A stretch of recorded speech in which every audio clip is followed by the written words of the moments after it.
Thank you. So hello everyone, my name is Amy and I am a translational and molecular medicine student here at the University of Ottawa. And today myself and my fellow students will be sharing 79 novel bacteriophages that were discovered this fall as part of our Phage Discovery Lab course. So we've broken our talk into 5 different parts. So I'll start by explaining a little bit more about how our phage discovery lab works and the protocols that we use to isolate and characterize our phages. And then I'll pass it off to my fellow students to discuss more about our findings from nanopore sequencing, nucleotide modifications, lysogenic activity, and Staphylococcus epidermidis phages. So the Phage Discovery Lab is an undergrad course where each student isolates and characterizes a novel bacteriophage and archives it for future research. And in doing so, we develop biomedical research skills and gain research experience. And for many of us, this is our first time in a lab or working on a research project. And overall, the goal is to find diverse phages for future research, to expand our collection, and to have for potential therapeutic applications. So pictured here are some pictures from some of the fun events that we've had throughout the term as well, including our annual plate race and some Halloween costumes. This course is also part of the C Phages program, which was created by Graham Hatful's group at the University of Pittsburgh, and it's supported by HHMI. And this program aims to find phages that infect actinobacterial hosts. There are currently 2 Canadian institutions, us here at uOttawa as well as McGill, that take part in the C Phages program, but there are over 150 active institutions. So a little bit more about what the phage discovery process is. So students start by collecting environmental samples and then performing a direct isolation to obtain their phage. We then image their phage via TEM and archive it here at uOttawa, as well as send tubes to Pittsburgh of high titer lysate. From there, new this year, we were doing plaque-based nanopore sequencing, as well as genome isolation, restriction digests, and some students were able to do lysogeny testing of their phages. So this slide presents the 79 phages that were found in the course this term, and as you can see, there's a variety of different morphologies. These phages targeted 4 different hosts. The first 3 here are part of the actinobacterial bacterial hosts, so these are part of the C Phages program. However, we also had a portion of our students working on finding phages that target Staphylococcus epidermidis, which is a common skin bacteria. However, it can cause chronic periprosthetic joint infections that are often antibiotic resistant. And this project is led here at uOttawa by Selena and Emily, who gave a talk yesterday. Of the 79 phages, their morphologies, the tally of their morphologies are shown here. So 61 were Syphoviridae, 16 were Myoviridae, and 2 were Podoviridae. And shown here are just some examples of those different morphologies, example TEMs. Now I'm going to pass it off to Sarah to discuss nanopore sequencing. Hello, my name is Sarah, and I will be discussing a little bit about our results with nanopore sequencing. So new to the C Phages program this year, the genome of all 79 bacteriophages were sequenced via Oxford nanopore sequencing. So a novel tagmentation-based nanopore sequencing, which involved using phages picked directly from single isolated plaques, was implemented. This protocol was developed by Brenna Fox and Patrick Lipachevsky from McGill University. So this protocol involves the insertion of a mu-A sequence using a mu-A transposase. So this transposase fragments the DNA twice, resulting in the mu-A sequence flanking both ends of the DNA fragments. So PCR amplification and barcoding is then performed, as well as adapter addition and loading into the nanopore flow cell. So this sequencing protocol enables high-throughput, cost-effective screening of novel bacteriophage genomes and allowed us to further characterize and assess the diversity of our novel isolated bacteriophages. So using this protocol, of the 79 bacteriophages, we were able to obtain 32% of the sequences were complete, 25% were nearly complete, 40% were incomplete, and for the 3%, which is 2 bacteriophages, we were unable to get any data. So the clustering of actinobacteriophages was performed according to the Phages DB clustering system. So this system generates a phylogenetic tree of related bacteriophages, with the clusters representing bacteriophages that are related by 65% similarity.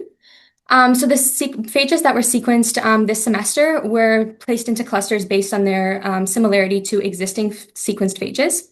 So the variety of assigned clusters highlights the diversity of the novel bacteriophages isolated, and we were also able to isolate 4 singleton phages, 2 of which we believe may represent a novel subcluster.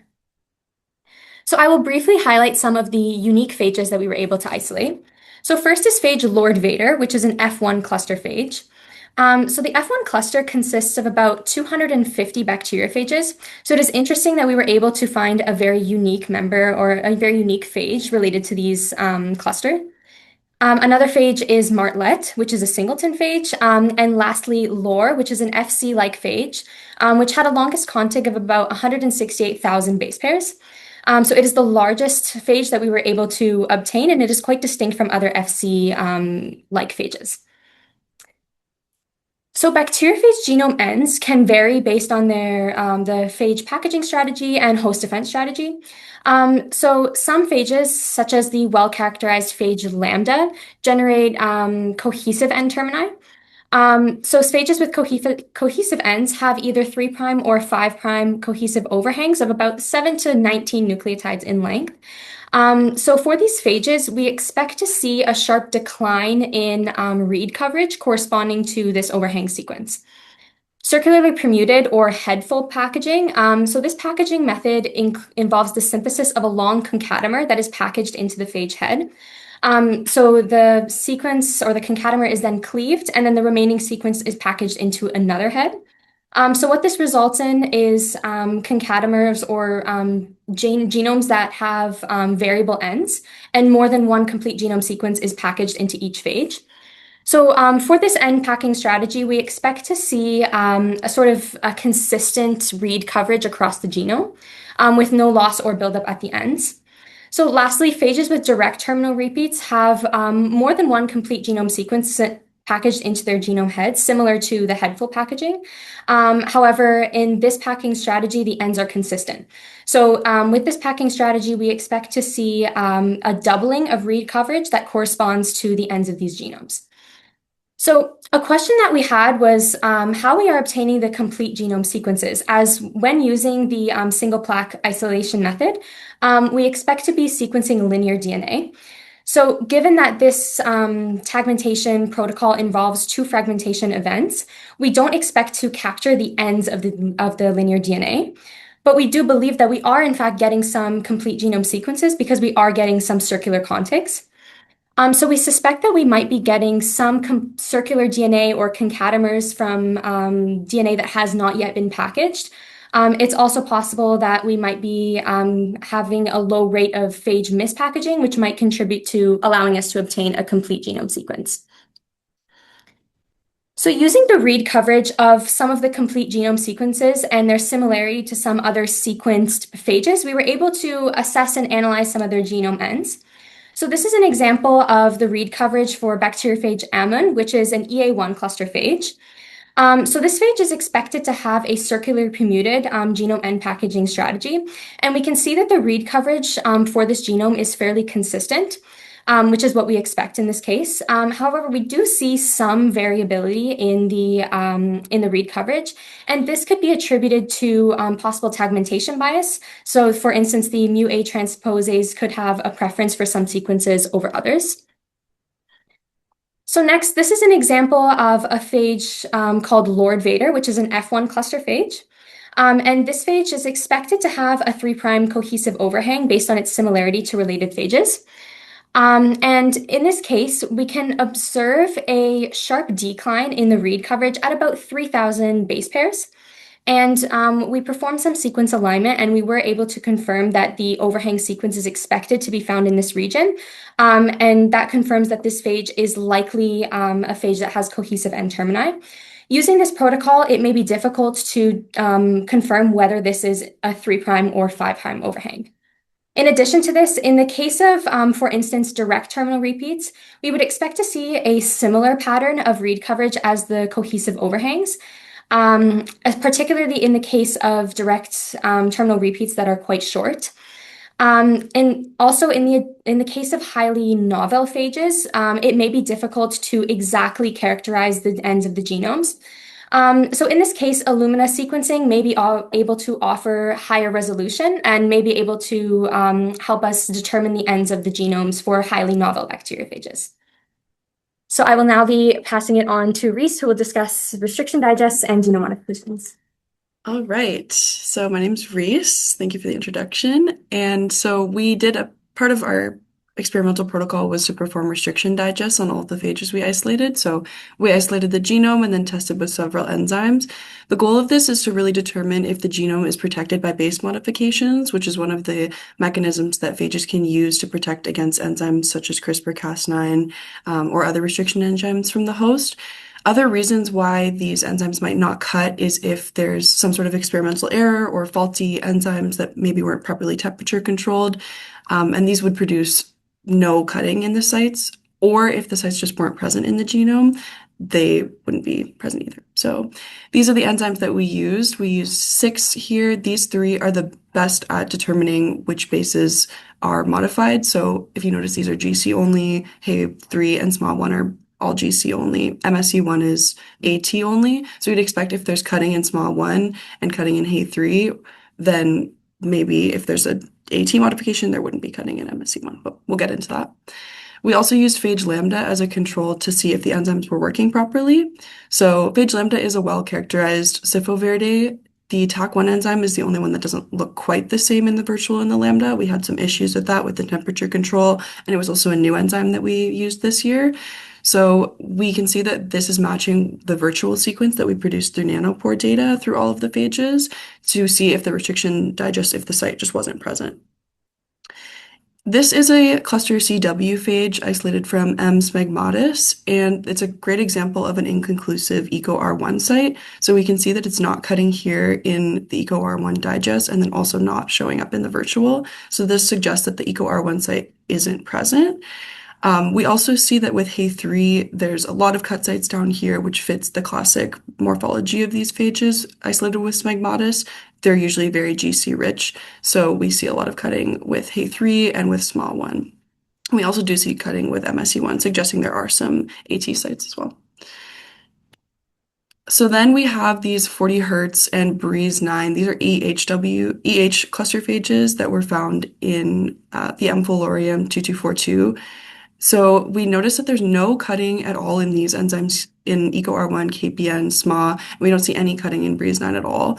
This is highly unusual to not see any cutting because if there's a GC modification, we'd expect to see cutting in the AT sites. So based on the virtual digest, it looks to be a GC modification since we see lots of cutting in Hey3 and TAC.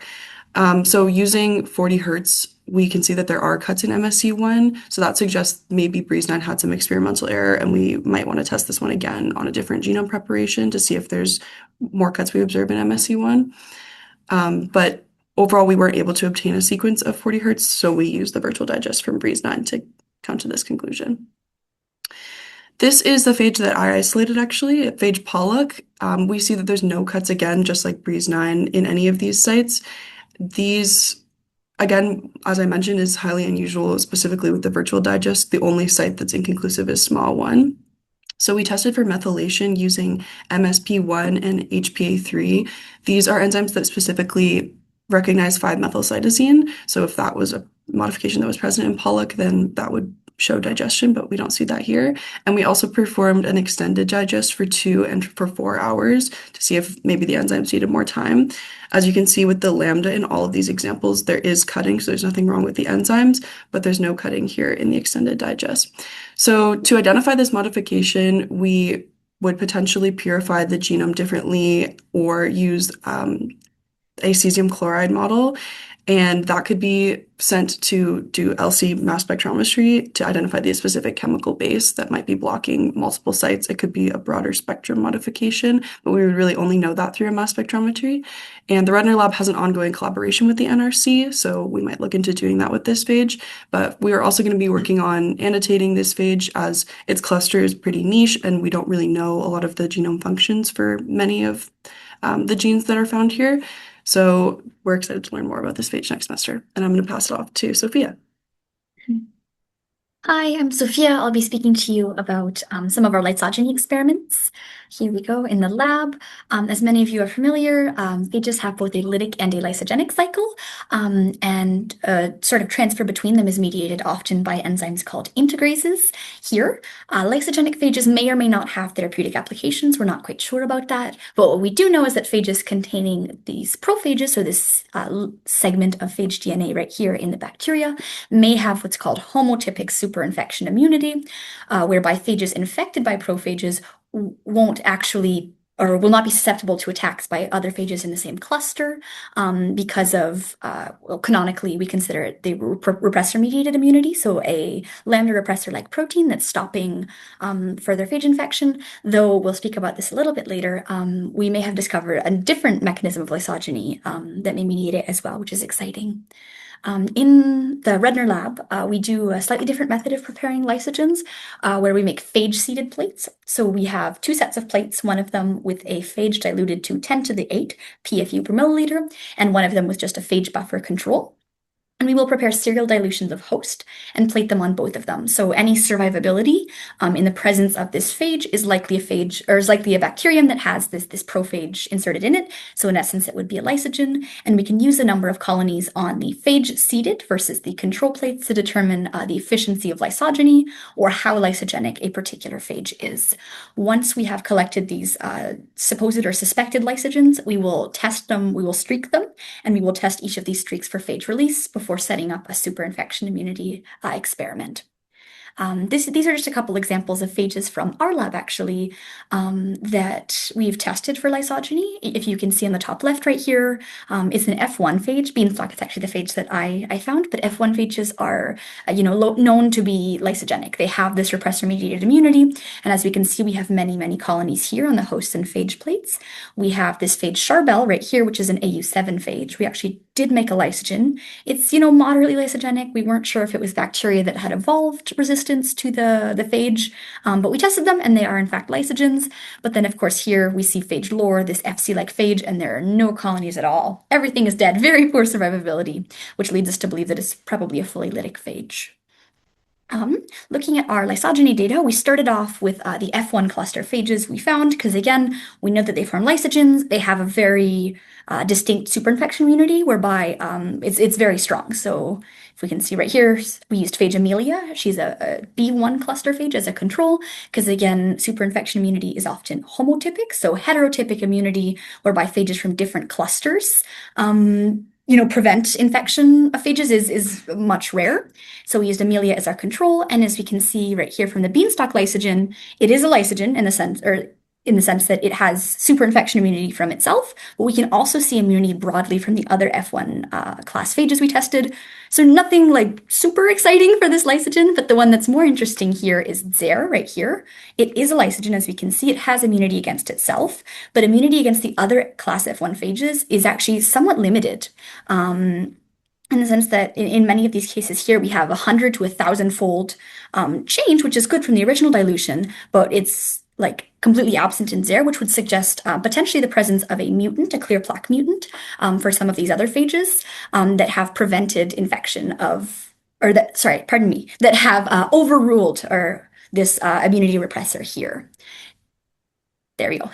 Next, we have our AU7 phages that we also tested. So we tested a Charbel lysogen, so the lysogen prior. So just something important to note, even if the phage is not very lysogenic, so not many lysogens are made, it doesn't mean that the lysogen itself isn't, a true lysogen and doesn't have superinfection immunity. In this case, we used an AW phage as our control, and we can see nice lysis in both cases. And we also can confirm that it is in fact a lysogen. It does have some immunity because it is immune to itself, phage Charbel. But the really interesting thing here is we actually see very limited superinfection immunity as well, specifically in Stingy and Dalian, which were fairly, genetically similar mostly, so we would assume would have immunity, but again may point towards a mutation. And the exciting thing as well is that these AU7 phages do not or have no known immunity repressor, and they have no integrase in their annotated genomes. So this potentially points towards the existence of a novel mechanism of lysogeny, which could be further explored by annotating the genomes or by repeating these experiments with different AU7 phages. I'm going to be passing it over now to Griff for the last section of our talk. Thank you. Hi, everyone. My name is Griff, and And I was in the section at uOttawa that was working with staph epidermidis phages. There were 16 of us in this section, and we isolated and characterized 16 different phages. These are the hosts we used to originally isolate the phages, and the number next to the host corresponds to the number of phages that was found on each host. So the overall aim of our project was to, expand the database of known characterized staph epiphages, and staph epiphages are promising in clinical medicine for antibiotic-resistant pathogens and things like prosthetic joint infections, which can progress through biofilm formation. And that's why we want to generate a larger database of these known characterized staph epiphages to progress that field forward.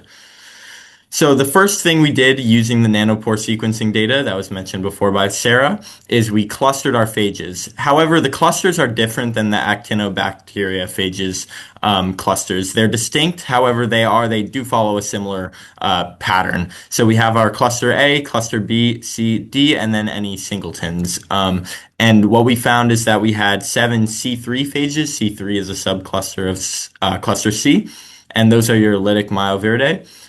We had 4 B4 phages, which are the temperate Siphoviridae. B4 is a subcluster of B, and 1 D1 phage, which is a lytic Siphoviridae.